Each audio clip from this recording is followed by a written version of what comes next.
Good afternoon. Welcome to the Fourth Long Podcast, episode 18, Conference Championship weekend.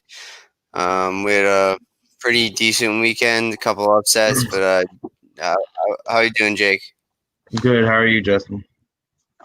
I'm all right. I'm all right. You have another team, one of your favorite teams that went down this weekend, so you got to be struggling. Yep. So before Yeah, I we am a little bit. get into everything, I have another rant today on Dabo Sweeney saying that the Ohio State shouldn't get in the playoffs because they've only played 5 games, blah, blah, blah. And he went back and forth with Kirk Herbstreit about it. And it just comes to a point where I'm like, dude, just shut up and coach football. He's so annoying. When you sent me that video, I didn't even watch it. I just saw Dabo on like the little link, and I just didn't even watch it. I hate that guy so much. And I just can't wait till they lose to Notre Dame in the ACC championship and everything falls apart for Clemson in the next 4 years after they lose Trevor Lawrence this year. So that's my rant for that. And we mixed things up today doing the outline. We moved things around, or I did. And but we still got a lot to go over, a little bit from last weekend. I think we're going to cover basically every game from last weekend because there was only about 8 of them. And then we're gonna talk about what our projected college football rankings would be, who we think that are going to be the top 6 when they come out. Obviously, into Heismanology, top 10s, some news and notes, firings, things like that. We'll go over my alternative playoff option kind of thing, choose our first round winners, and we have a fun 1-minute debate about what college quarterback in your lifetime was the best at escaping pressure and making plays. I got to choose from 2010 on, and then obviously we'll finish it up with trivia. But right now, I'm going to take it over the floor. We're going to go to two truths and 2 lies. Just like trivia, I'm once again not very good at this. So even though they lost last night, this one's about Baker Mayfield. Okay. Baker was arrested for public intoxication, resisting arrest, and disorderly conduct early on in 2017 in Arkansas. Baker attended Allen High School in Texas and went 16-0 in 2011. Baker was a 2-star recruit in high school and wasn't even in the top 50 players in the Texas in 2011. And Baker is the winningest quarterback at First Energy Stadium. Okay. So I know the high school one's incorrect. He didn't go to Allen High School. That was Kyler Murray. He was in Texas though. What was the second to last one? He was a 2-star recruit in high school and wasn't even in the top 50 players in Texas in 2011. So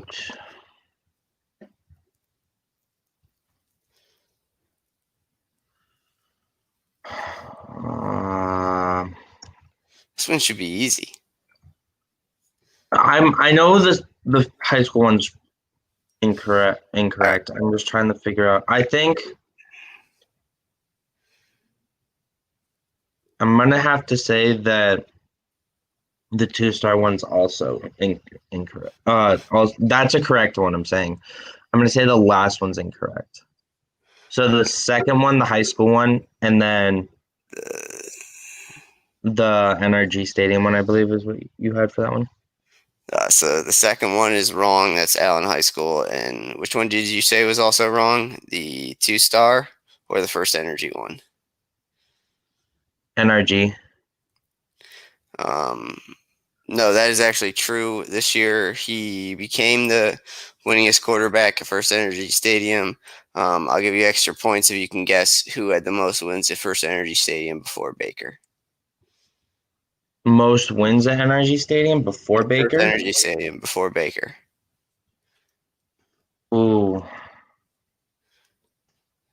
I know who I want to say, but I don't know if that's actually correct.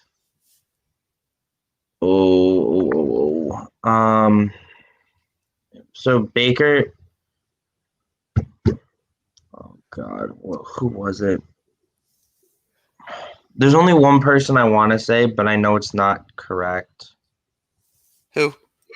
Tom. Tom Brady, no. You're close. So, Ben Roethlisberger.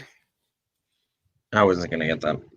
Yeah, he's been in the league so long, since like 2003, and he has beaten Cleveland basically every single time, and they'll lose twice to them this year as well. But yes, the two truth ones were Baker was arrested for public intoxication. He I didn't knew that attend. one. He didn't attend Allen. He went to Lake Travis, which is where Garrett Gilbert went, and two other guys, I think. Oh yeah, and Todd Riesling, the old quarterback from Kansas. And the Baker was a 2-star recruit. Is false. He was a 3-star recruit, and he is the winningest quarterback for Energy Stadium. So that is going to do it for our two truths and two lies. We don't really keep score on that, but it's fun to listen to it and have it just if you're trying to have a conversation with someone and bring up some college football trivia. So with that, do you want me to do news and notes first, or do you want to head right into the slate last weekend? We can head right into the slate. All right, and because there was only a couple games, I really didn't break any of them down, but we can just talk about all of them. So the first one, Alabama absolutely destroyed Arkansas 52-3. It was at Arkansas too. We both thought it was going to be blowout, and I even took Alabama minus 32, and they covered because they won by 49 points. It's like I think Ohio State's good, but I think they have just as good offense as Alabama does, but Alabama has a much better defense than Ohio State's. I mean, to hold an SEC team to 3 without scoring when your backups are in for probably most second half, that's crazy. And you got anything on that? No, I mean, I watched some of the game and then I turned it off at halftime. It was just an insane blowout by, I mean, it was just like a high school varsity team versus a freshman team. It was just so bad. It really was. Yeah, it is bad, and I also think that Florida should just be happy they're not going to end up playing Alabama, because Alabama is going to kill whoever gets in that. So I guess it might be still Florida, but whatever. I think it's still Florida, even though they lost. I don't think there's another SEC team that's close to. I don't think so. In the East either. Yeah, the only team I could think of would be Georgia, but I don't think they're. And their game was next, but so actually out of this game, I kind of have a hot take kind of thing. Obviously, Mac Jones, with Kyle Trask losing, Mac Jones basically took over. It's his to lose the Heisman, but as I looked at more and more into the season and thought about it, I still think Mac Jones will win. I don't want him to, but I think he will win. The Heisman? Yeah, Mac Jones? No, not a chance. The quarterback from Alabama? Yes, not a chance. He's the favorite right now. It's not even close.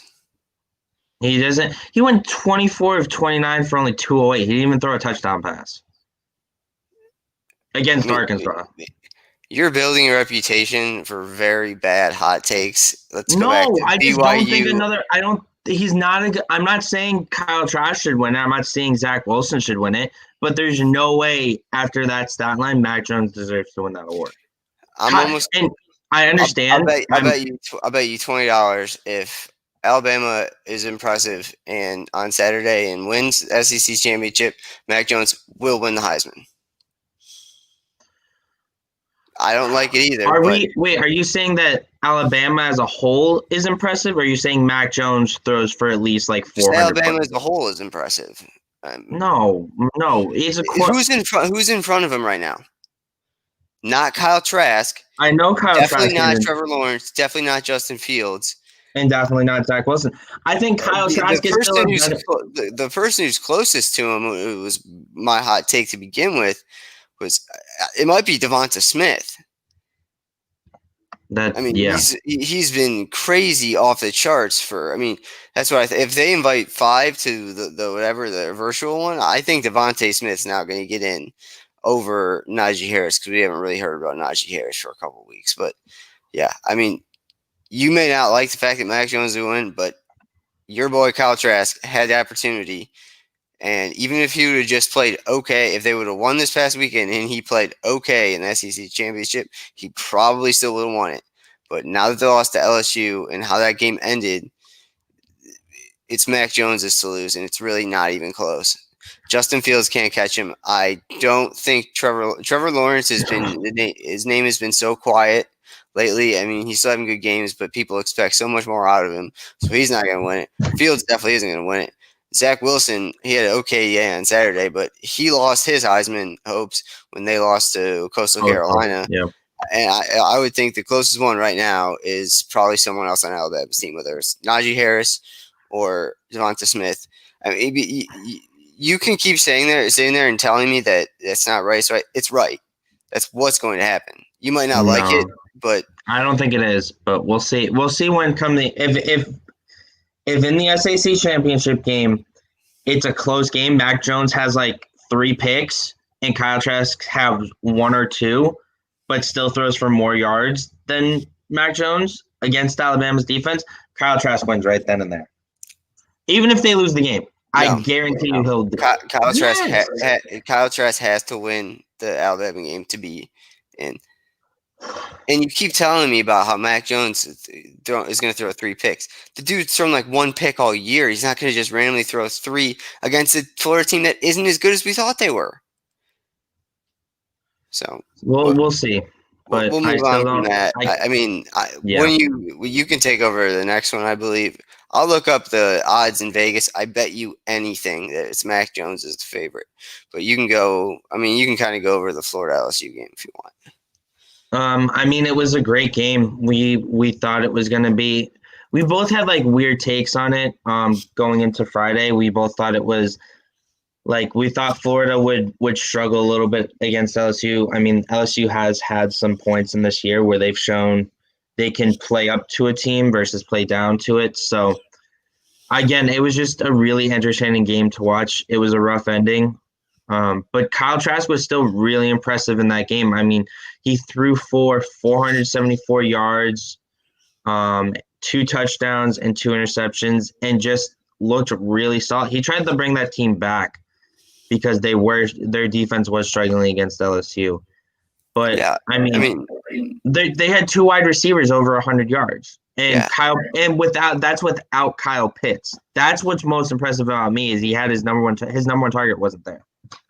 It doesn't matter. At some point, the best ability is being available. Like, you can't keep saying Kyle Pitts is so good if the dude can't get on the field. The way Florida lost that game was embarrassing. I think they have absolutely no shot to go to the playoffs now.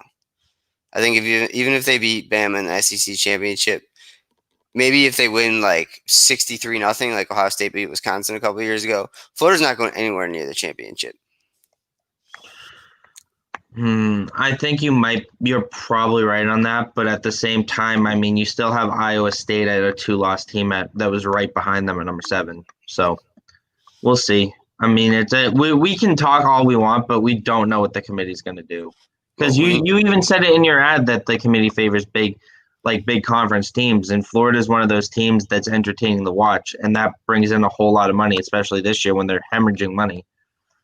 I just want you to know that I'm looking up the odds for the Heisman Trophy, and I am 100% correct. Mac Jones is the leader at -300, and then the closest one to him is Kyle Trask at +250, and the closest one to Trask is Devonta Smith +1,000.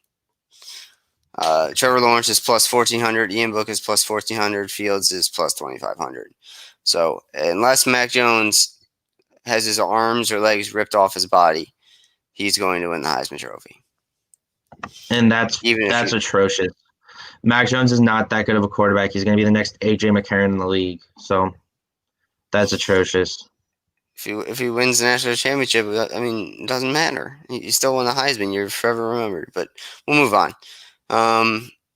So Georgia beat Missouri. I think we both said this game was going to be kind of close, but boy, were we wrong. Georgia confuses me more and more every week. Like, some weeks they'll score like 17 points and get a win, or then they'll throw up like they did the top 25 team, Missouri. They threw up 49 points.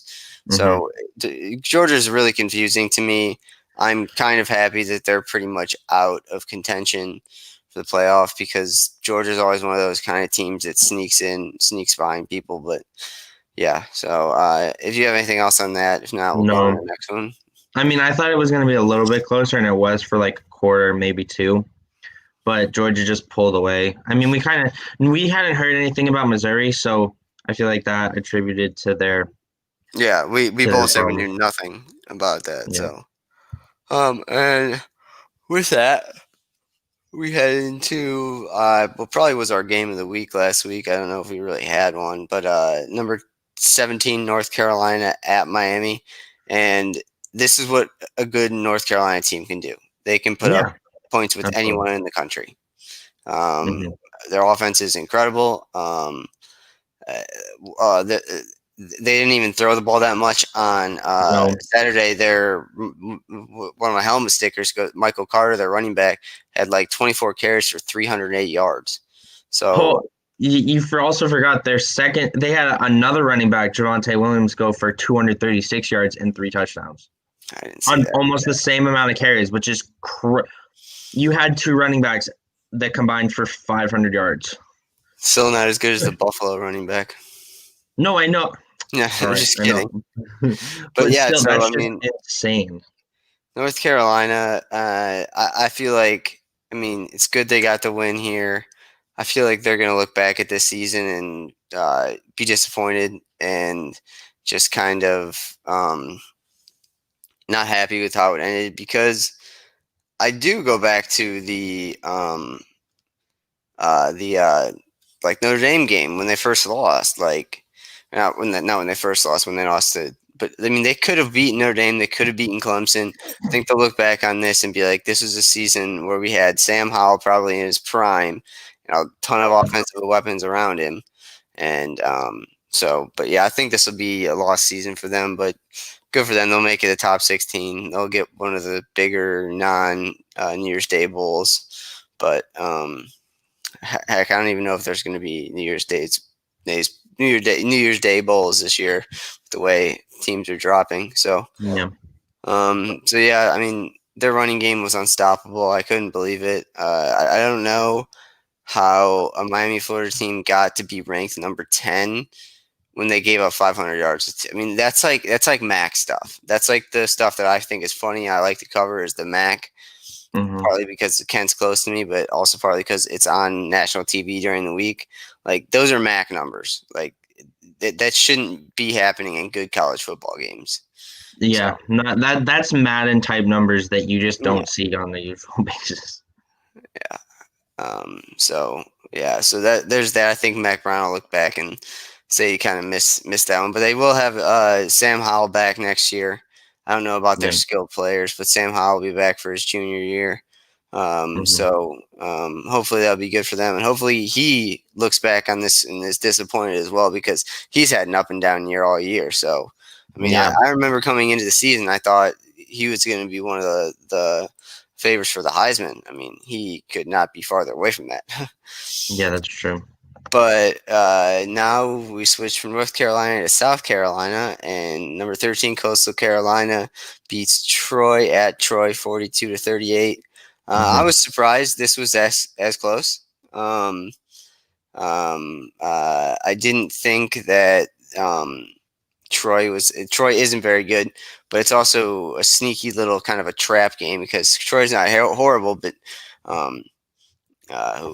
whoever was it was coming off Coastal was coming off a huge win over BYU, so they probably were really high last weekend, and now it's kind of hard to pick back up for a game that's not on national TV, if you know what I mean. Yeah. So, but Grayson McCall was great, and CJ Marable again was great. I mean, once again, they have an offense that can really score with anybody, and a defense that can stop BYU. Even though I think, like, my high school's Powder Puff girls football team could stop BYU. We won't get into that, because that will get into another heated discussion. I mean, I just feel like they played, again, I think you're right. They kind of played down this week, and it was hard for them to like find motivation. To really like their defense just looked kind of atrocious in that game. Like going from stopping BYU, who was a top 3 offense going into last week, well, like 2 weeks ago, and then giving up that many yards and points to a Troy team that is mediocre at best, kind of. They can be wishy. Their defense, Coastal's defense can be wishy-washy this year. I mean, they've had some really close games, but at times they played up to a team they should play up to. But this was definitely a game they played down to Troy and really kind of stooped to their level and was like, oh, we'll kind of give effort, and then like, oh, we can actually lose this game. We should start trying. So that's good for Coastal. I think. I don't know if Coastal has another game or not. I don't know if they have a conference championship. They do. Their conference championships this week. Yeah, if they win their conference championship, you're going to see them get a New Year's Day bowl. And I also wouldn't be surprised if BYU somehow sneaks into a New Year's Day bowl as well.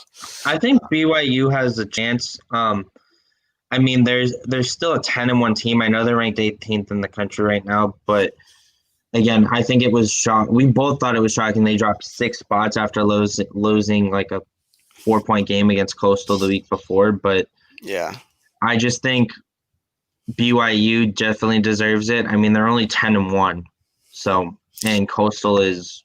Stop talking about BYU. We're gonna get an argument. They're not good. They're just not good. Okay, good. We'll go through these next ones quickly. Illinois 10 at number 14, Northwestern 28. That's what I expect from Northwestern. Illinois, I believe. I had Northwestern minus 14, and did they cover? Yeah, they covered. Yeah, they covered. They won by 18. Yeah, I know. I just said it too. I don't know why I couldn't think of it. But, I mean, their quarterback only threw for 82 yards. It was like a Cam Newton performance there. They had another huge running game this week. They just pounded the ball. I mean, they had 2 rushers over 140 yards. Evan Fitzgerald. Go ahead. What? Evan Hull had 149 rushing yards with 1 touchdown, and Cam Porter had 142 for 2 touchdowns. So again, another run-heavy game, like the one we just talked about, and it was just kind of weird to see. But I guess that was the game plan coming into it, was just kind of run the ball down their throats. Yeah, I mean, it's boring. I can already tell you I'm not that excited for the Big Ten championship game because, I mean, Ohio State will end up beating them by 2 or 3 touchdowns, but 3/4 of the game is just going to be so slow and so annoying to watch. Yeah. I'm not looking forward to that on Saturday night. I mean, but I understand that it's like a poor kind of a game to watch, but I mean, that's the way Northwestern's going to win the game. They have to control the clock for pretty much the entire game to have a chance at winning. I mean, Ohio State can throw 1 pass and be up by a touchdown, or tie the game just like that. Yeah, it's like watching the Kansas City Chiefs in the NFL. Yeah, I mean, Northwestern can stop people, but yeah, like you said, it's going to be a boring game and it's going to suck. It should be. I wish Wisconsin was good, but they're not. Or I wish somebody else was good in the Big Ten. Now, if Northwestern somehow by a blue moon is able to pull off the upset, what do you think that does for Ohio State? Do you still? I think they still get in, but no. You don't think they still get in? No, I the more I looked at and kind of did it projected, looking at the standings, they would love, like I said earlier, I think the committee would love to have 2 ACC and 2 SEC teams. They would love to have Alabama and Texas A&M and Clemson and Notre Dame. So I don't really see that happening. A lot of people would have to lose for Northwestern to get in, and then I just think Ohio State would be out, especially if they played like a regular amount of games this season. Maybe, but I mean they haven't. So if they play their 6th game and they lose and they're 5-1, yeah, they're not going to the playoff. Next, also in the Big Ten, we have Wisconsin at Iowa. Iowa beats Wisconsin 28-7. Iowa always kind of is sneaky good at the end of the year, where they come in and they'll finish like in the top 20 and get a pretty good bowl, just because how they finished the year. Um, so, but I was surprised that, I mean, I don't know what happened to Wisconsin from the first week that we saw them against whoever that Minnesota. Hmm. But I mean, I don't know what's happened to that Wisconsin team since then because they're terrible. Yeah, I mean they just really have we. I thought they were going to be a lot better this year, but 2-3 is just an atrocious record for them. I mean, they haven't really had a tough schedule, so it's like, what are you guys doing? You guys should be winning these games. And again, Yeah, Iowa's not a bad team, as you said. They always somehow play better at the end of the year, but this is a disappointing. I think this is a very disappointing year for Wisconsin. I mean, not as disappointing as as Michigan, but it's still a disappointing year. I mean, to to a you're at the same level as Michigan at this point with only playing 5 games since you had to cancel 2 because of COVID outbreaks. So yeah.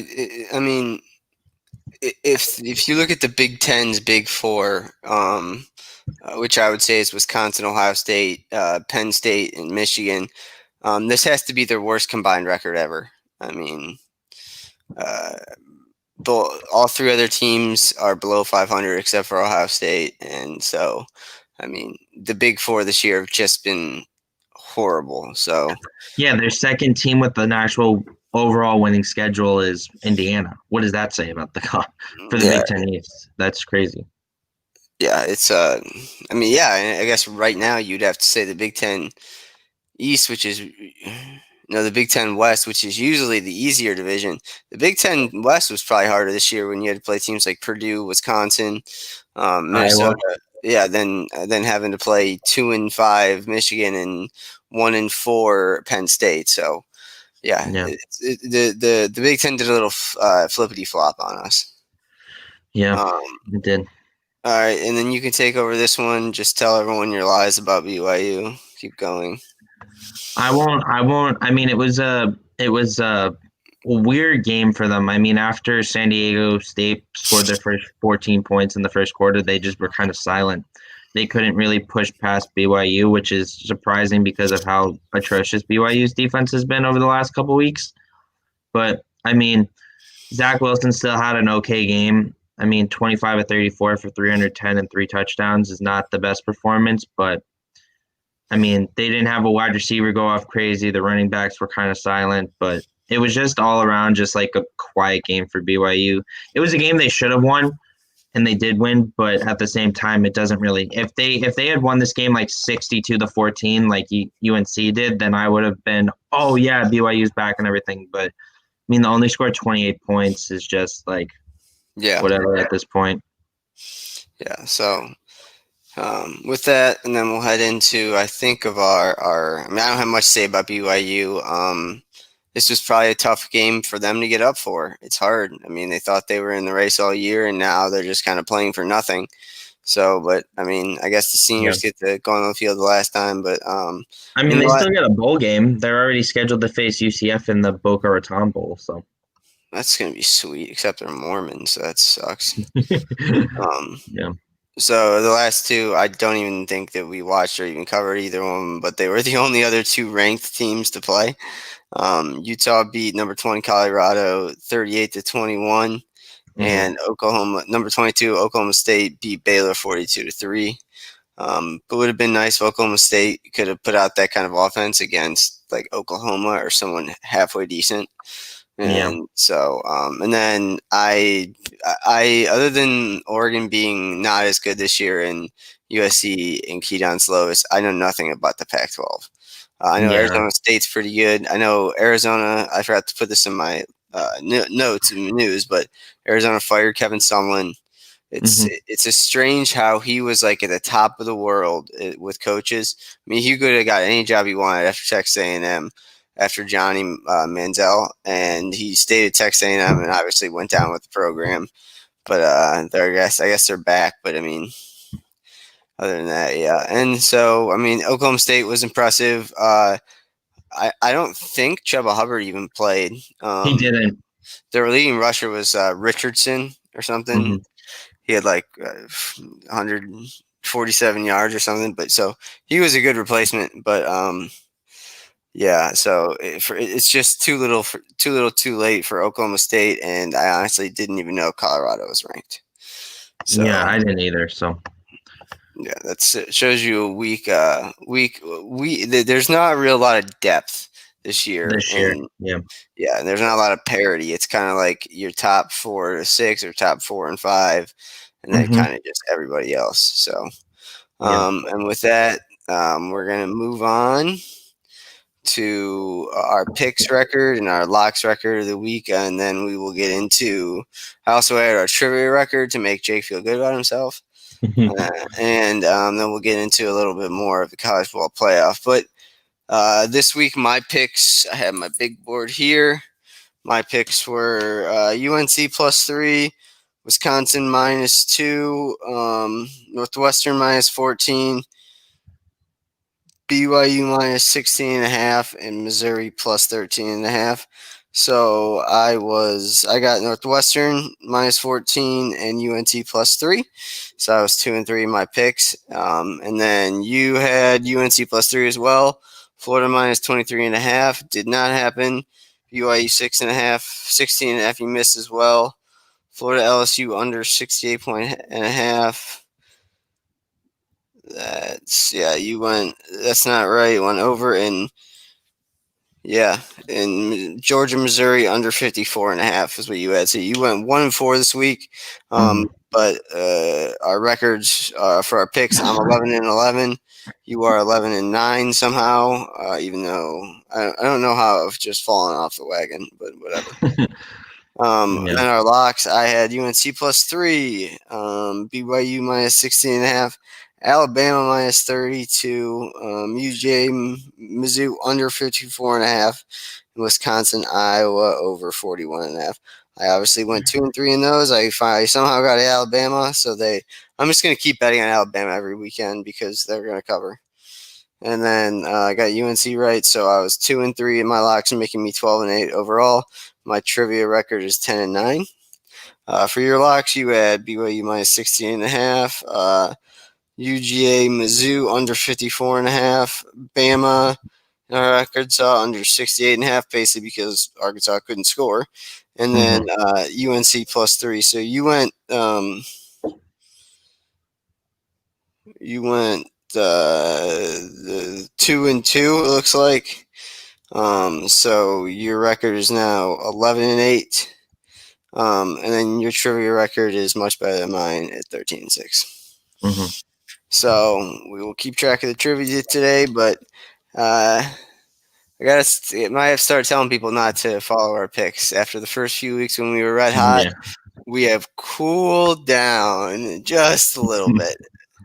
But that's what we got for our picks and everything this week. We'll obviously on the Friday show do more picks, and actually the Friday show will be good, really good because we got all the college conference championships to talk about. So but we might have to move that to Thursday. That's fine. Just let me know. Yep. And then so this is a new kind of segment. Our projected college football playoff top 6. This isn't exactly what you want it to be or you think it should be. This is what you think the committee will put out there as the top 6 right now. And I think mine's pretty. I would say you probably have a close to the same one. Alabama number 1, Notre Dame 2, Clemson 3, Ohio State 4. Eventually, they'll switch Ohio. If Clemson beats Notre Dame and both of them make it in, they'll switch Ohio State and Clemson. So Notre Dame and Clemson don't have to play for the third time. But yes, 4 Ohio State, 5 Texas A&M, 6 Cincinnati. Who do you got? So I kind of have the same top 4. My 5 is Texas A&M. My 6 is actually Iowa State. Okay. I think after they showed that they're gonna still keep a 2-loss team there, they're just gonna move them up a little bit. I mean, Cincinnati didn't play last week, so it's just like I think it would move up one. So I think we had Florida will drop a little bit, but I still think so. I think Florida will drop to like 8 or 9, and then Cincinnati will. Like that will move everyone else up if that makes sense. Yeah, I got you. That's realistic. I mean, if they're gonna let Iowa State at a 2-loss team be number 7 in the country, then they could shock every one of us and say, "All right, we're gonna leave Florida there too." But I don't think that's the case. Yeah, But we don't know. I think this year, earlier I said the committee would love 2 ACC and 2 SEC teams. I think they have two hard stance on that. They would either love that or they want it to be incredibly diverse, which is why they keep Iowa State in there, kind of just waiting to pounce if something goes wrong. Because right now, if you look at it, there's the Big Ten, the ACC, and the SEC. If one of them loses, another team at 5, the SEC is going to get in. So I think they just want to show some inclusion in the Big 12 and kind of the Pac-12 too. Right. But yeah, I mean that was pretty close. Yeah, Iowa State. I like Iowa State a lot. I like their coach a lot, but yeah, he just never seemed can win the big one there. But after that, we're gonna head into our helmet stickers presented by Back Sports Page. My first one is Michael Carter, the running back from North Carolina. He carried the ball 24 times. For 308 yards and 2 touchdowns. Early second round pick possibility. I watched a little of his film and stuff in his games. He's not going to be a second round pick, but he'll get picked up somewhere. Yeah. My first helmet sticker, I think, is a good one. Dominic Richardson for Oklahoma State, filling in for Chuba Hubbard, really kind of picked up the slack for that running offense there. I mean, 23 carries, 169 yards, and 3 touchdowns. Average 7.3 yards a carry. I think that's really good, especially after Chuba Hubbard this year's kind of been on and off. He'll have games where he'll go over 100, maybe 200 yards, and then some games he'll have under 50. So I just think it was a nice refreshment to see someone come in and just actually be consistent. I know it's only one game, but at the same time, it's good to see. Yeah, I hear you. For my second player, I have I don't know how to say his name, Emir Smith-Marset, the wide receiver from Iowa. He caught 7 passes for 140 yards and 2 touchdowns. That's got to be like some kind of record at Iowa because they don't throw the ball ever. But yeah, he looks good, and he was a big reason why they were able to beat Wisconsin the way they did. Now let's get my last one. Ty Jordan, running back from Utah, and when they upset Colorado this weekend, he carried the ball 17 times for 147 yards and 2 touchdowns. Mm-hmm. So that's all my helmet stickers. How about you? My second helmet sticker is the second running back from the UNC game, Javonte Williams, 23 carries, 236 yards rushing, and 3 touchdowns. I mean, again, those 2 running backs were just having a day against Miami, who's supposed to have one of the better fronts in college football. I know they're missing Gregory Rousseau, who opted out, but at the same time, their backups are still supposed to be pretty decent. I mean, they recruit heavy for defensive line, especially in their front 7. But it was they just couldn't get anything. They couldn't stop that running game. And it's crazy that between the 2 of them, they combined for over 500 yards, which is insane for a running back duo in this day and age. We know that, as you said, Buffalo's running back still better and still has, went crazy. I wouldn't say he's better, but yeah. Yeah. And then my last helmet sticker is actually going to go to a losing effort in Florida with where is he? Kadarius Toney. I'm sorry if I mispronounced the last name. He had 9 receptions for 182 yards and 1 touchdown. I was thinking about including Jacob Copeland, who had 5 receptions for 123 yards, but I just think Kadarius Toney, if you look back at the film, his route running is very crisp. I don't think he is eligible for the draft. Oh, he also had 3 rushes for 56 yards too. So he had over 200 yards combined on the ground and through the air. So, I mean, he just looks like a really good kind of flex player. He's tiny, but he's fast, so he's definitely going to be a really good slot wide receiver in the NFL when he goes. But, I mean, this kid they're saying he's now projected late first round, but I don't see it there with all the talent that can go in the first round. I think he'll definitely be a late second round, maybe early third round guy, but I think he's definitely going to be a player to watch in the NFL. He has a lot. He has similar talent wise to the Oregon return man a couple years ago, but a lot better at the wide receiver position than more of a return man. DeAnthony Thomas. In Hmm. my eyes, he's a very comparable player. I mean, he's not as good as a return man. I don't think he's returned a lot this year. I think he had one or two, but he's definitely a better wide receiver prospect than DeAnthony Thomas was. All right, so there you have it from Jake, the expert on athletes on the football field. Definitely not an expert on linemen. Um, so we're gonna head into before we get to our last couple of segments. We're gonna get into our Heismanology and our top 10. I'll go first with Heismanology. I would think that our players are pretty much the same, just maybe not in this order. I have Mm-hmm. Mac Jones 1, Trevor Lawrence 2, Kyle Trask 3, Justin Fields 4, and Devonta Smith 5. Yep. I have a similar. I will give in and say Mac Jones is one right now after you looked up the odds. I have Kyle Trask at number 2, and then I have at number 3.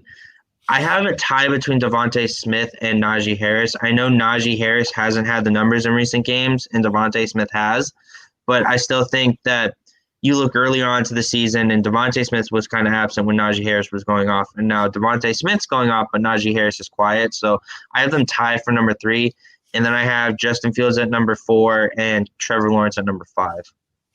Yeah, I think it's finally going to come to fruition that Trevor Lawrence isn't going to win Heisman. Yeah. But after that, let's get into our top 10s. I thought I had a sticker for that. I don't. So let's just get right into it. Our top 10s. Like I said, this is different from earlier. This is who we think the top 10 should be. My top 10, my top 4 are the same as the rankings: Alabama, Notre Dame, Clemson, Ohio State, 5 Texas A&M. I have Cincinnati at 6, 7 Indiana, 8 Iowa State, 9 Georgia, and 10 Coastal. Okay. Top 4 is the same for me. Again, Texas A&M still number 5. I have Iowa State sitting at number 6. Then I have Cincinnati at number 7, Indiana at 8, Coastal at 9, and Georgia at number 10. So I have Florida. I think realistically, the committee probably is going to push them outside the top 10. But I could also flip-flop Georgia and Florida because I have Florida at technically number 11, but I could see them being 10 with their loss. I still think they're better than Georgia all around.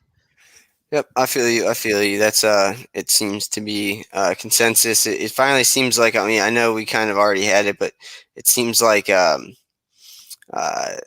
all things are coming to fruition now at the end of the year. Like, we really see who the top teams are, and like we said all year, I think there's a clear difference between the top 4 in the rest of the country.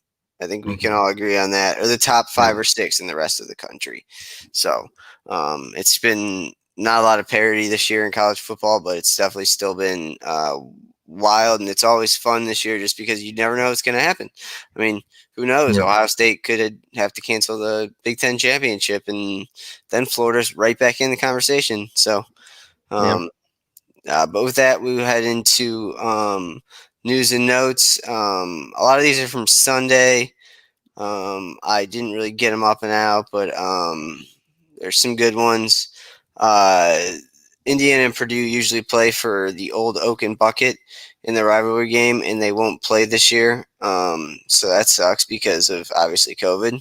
The big news around college football, and one that we have been calling for since the year started when we knew Bo Nix was bad.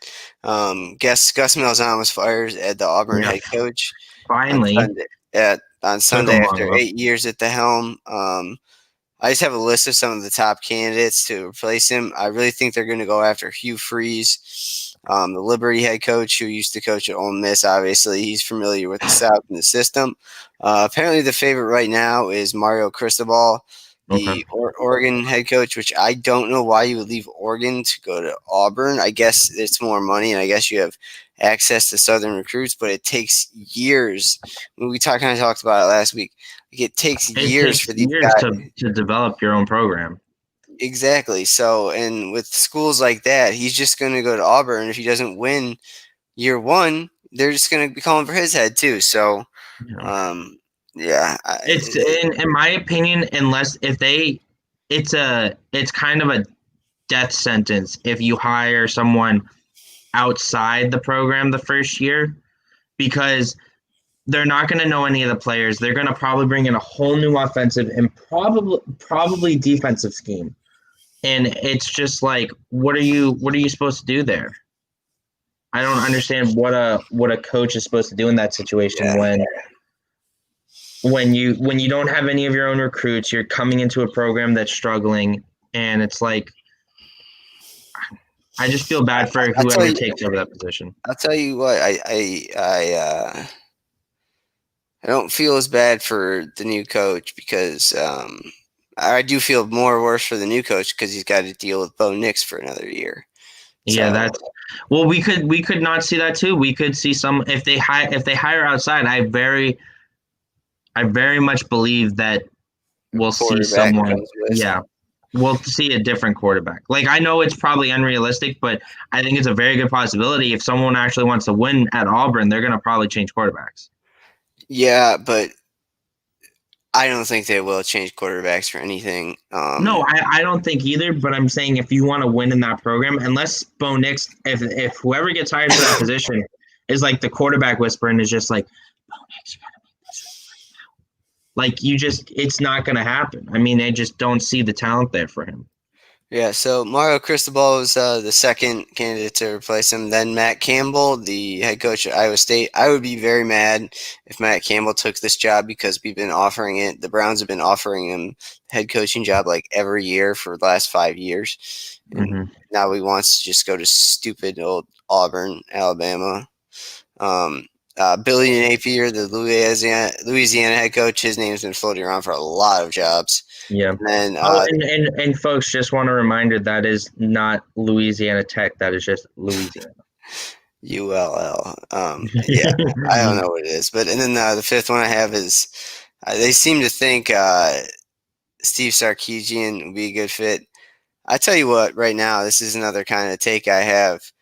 I don't think Steve Sarkisian wants to go anywhere. I think he wants to wait out. He's young. He wants to wait out the next 5-6 years until Saban retires and take over for Saban. Yeah. So I agree with that. I think you see what Saban's assistant coaches have done when they're a head coach against Saban, and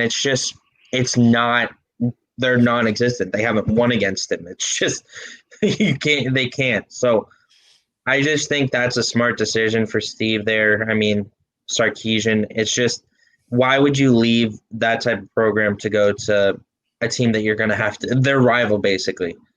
Yeah, and I mean, Sarkisian, he had problems in the past at USC with drinking and things like that.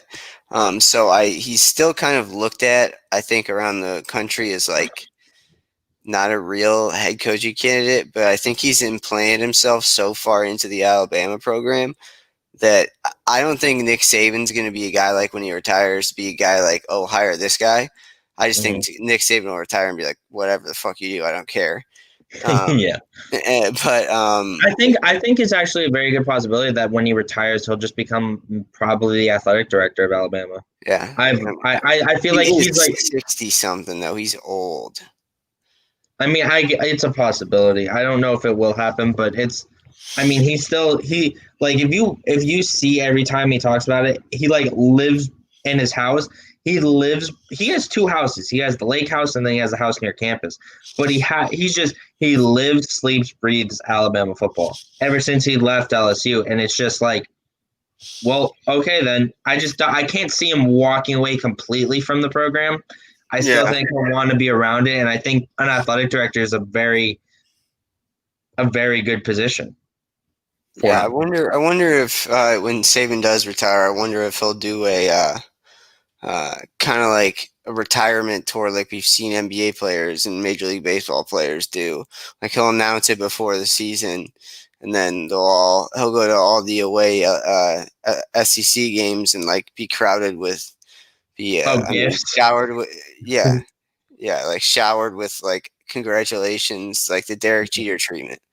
But Yeah. Hey, so you can't forget David Ortiz treatment either. David Ortiz wasn't even very good. Not this. That can be a 1 minute debate for another year, another time. I mean, he hit home runs. That's all he did. Yeah, in the playoffs, the most important time of year. We're not talking baseball. In other coaching news, Vanderbilt has hired Notre Dame defensive coordinator Clark Lee. I have no idea why you would be the defensive coordinator at Notre Dame and leave for. I mean, it's going to Vanderbilt to death sentence. Like, yeah, I mean they were atrocious this year, and again, we've talked about it. It's going to take at least 2 to 3 years for you to get players in that you want to coach. I mean, you can't do much worse than not winning a game. So I mean, there's that. So it's odd for Northern coaches like Michigan coach or Ohio State Ryan Day to then change coaches and go down south just because it's a different way of living. Football's different down there. Like I can't believe that they chose like a Notre Dame or the Notre Dame guy chose to go to Vanderbilt. Like he's gonna go 0-10 next year. There's really nothing you can do about it. Yeah. So I feel that. only a couple more news bites. The Frisco Bowl is canceled as virus concerns at SMU pick up. Oregon will replace Washington in the Pac-12 title game. I don't know why they are or what's going on there. I didn't really read about it. And then finally, Art Briles resigns as head coach of Mount Vernon High School. I didn't really read much up on it, but I guess he did something bad there too. So I didn't even hear about that one. You don't want to be friends with Art Briles. We'll talk about the alternative playoff that I kind of got together with on Thursday or Friday whenever we do it, because then I'll have the voting and we'll see who they voted for and picked. Everyone voted for and picked, so and then we can make our own choices. So I'll go over that later in the week. It was a pretty long, good article by me. I liked it. Congratulations, Justin. No problem. Okay. And with that, we're gonna head into. We have 2 segments left. Obviously, trivia and 1 minute debate. What college quarterback in your lifetime was the best at escaping pressure and making big plays? Anyone from 2010 on? You want to go first or second? You're not going to flip the coin? I'll go. I mean, I think I know who you're going to choose. So, but I want you to. Oh, wow! Is that a non-Ohio State T-shirt? Where?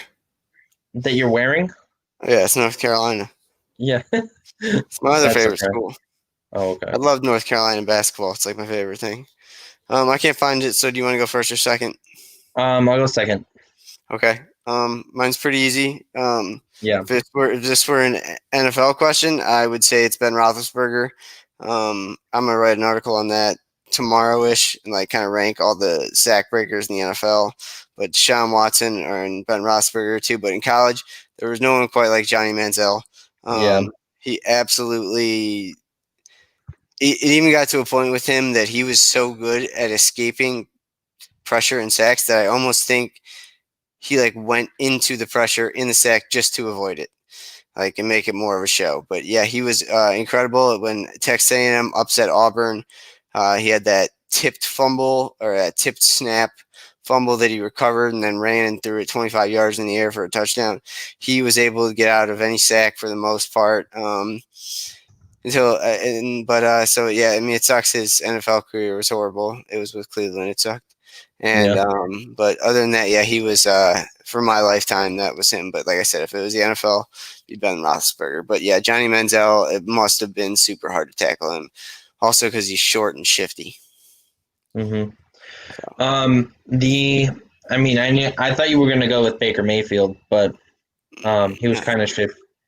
If I had to pick one, I would have to say Lamar Jackson out of Louisville. I mean, that dude was just you saw some of this. His second year in the NFL, or even first year, to be honest, was just like when he got to play when Flacco was hurt. It was just like you couldn't catch him. I mean, I know this year he's having a really off year, but at the same time, it's Hey, like, let's cool it with the Ravens news. I don't need to be hearing about the Ravens today. well, I'm not talking about the right. I'm just talking about Lamar Jackson. I mean, you can't deny. I don't need to be talking about Lamar Jackson either. He killed us last night. We're Yeah, dead. after ever having a Paul Pierce moment and like, oh, I can't come back. I have the cramps. Oh, I'm gonna come back in the final 2 minutes and lead my team back. I mean, they're lucky he did come back because Yeah. McSorley was A, very injured, clearly, and B, he was horrible.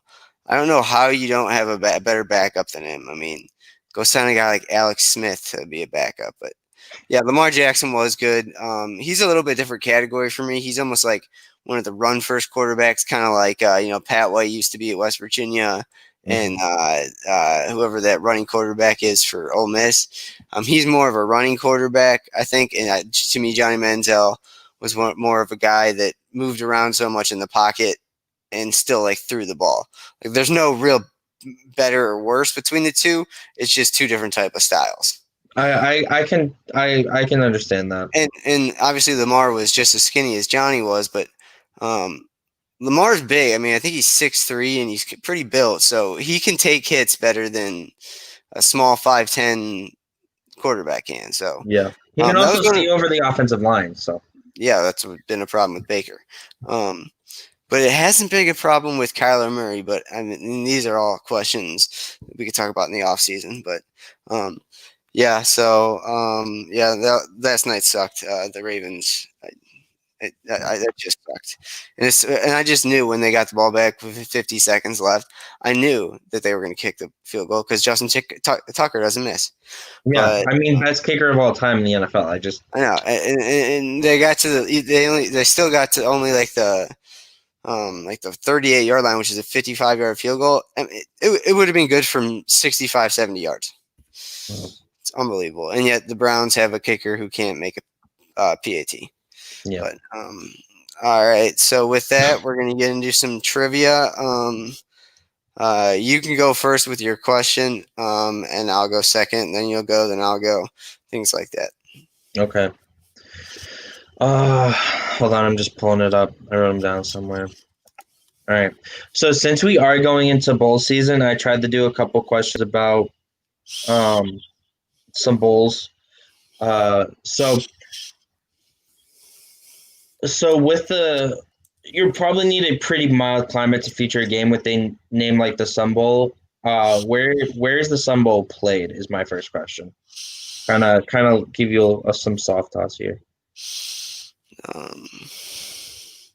Is it in Arizona? Nope. It's just a question. Sun Bowl. It's not in California. Is it in Florida? No. Okay, well I missed that one. Then I got two guesses. Where was it? It just. That's messed up because that used to be the Sun Bowl. It's now the Frisco Bowl, I think. Oh.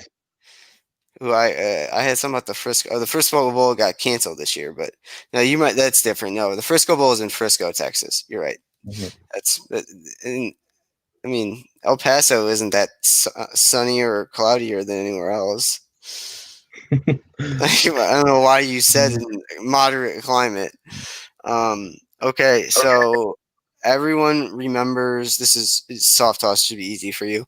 Everyone remembers the bowl game in I think it was either 2007, 2008, or 2006, where Boise State beat Oklahoma with hook and ladder, and then did all the trick plays and everything. You know what I'm talking about. Yeah. What bowl was that? Oh, I do. Oh, what was it? Is it still a bowl game? Yeah. Is it the Fiesta Bowl?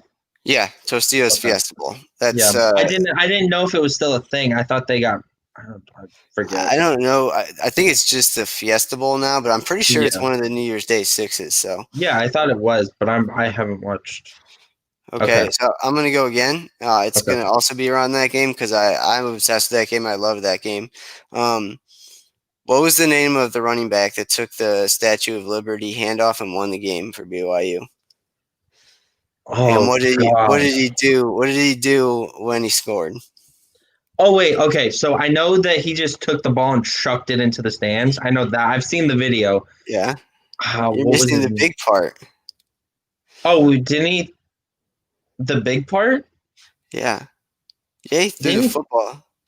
what? He I'm threw the football, but the bigger part of the celebration was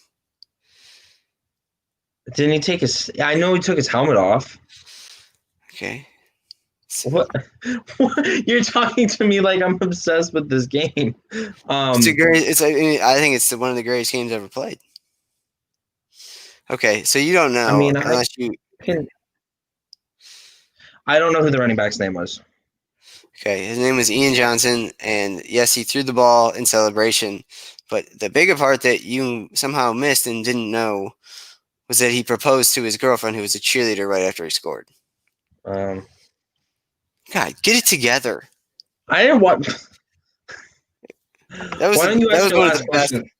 Why don't you It was ask your one. last question then? I don't have one, so you got to go. You got to go. Oh God! Now you put me on the spot. Of course you do.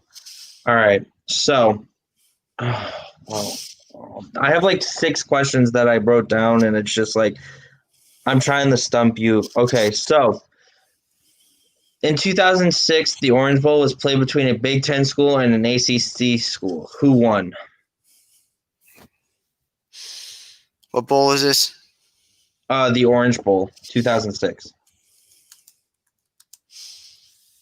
I don't think. Um, it wasn't Ohio State. It wasn't Michigan. 2006. Was that the year?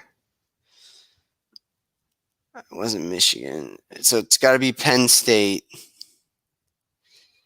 And did they play?